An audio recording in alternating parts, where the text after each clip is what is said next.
Hi, I'm Chester Wisniewski, Senior Security Advisor with Sophos. Today I'm going to demonstrate one of the techniques that malware authors are using to make our job as antivirus vendors much more difficult in detecting emerging threats and content on the internet.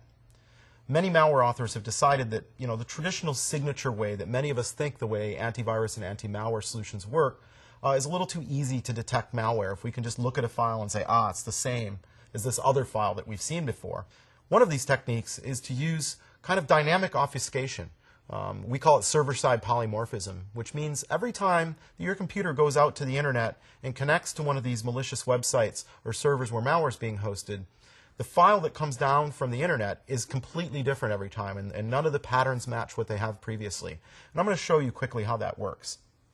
So over here on my computer, we can see that I've got a little web form I've built, and this web form is going to encrypt the content that I insert so that it will decrypt when it's on your computer and look different each time.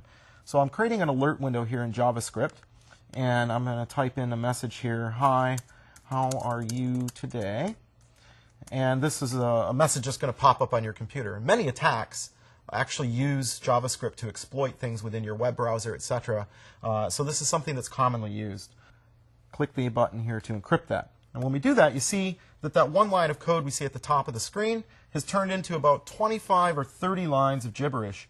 What's really scary, though, is that I could still write a signature to look for this encrypted gibberish code, but what they're doing is they make it so that every single time it's downloaded from the malicious website, you get entirely different code that looks different, so we can't pattern match against it.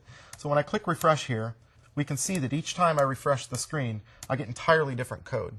Yet, if I take that code and I copy it here into my buffer, and we'll go to our web page and we'll paste that in, save it, and now when we pull that page up, we see we still get the pop-up, even though it was all that gibberish, of "Hi, how are you today?"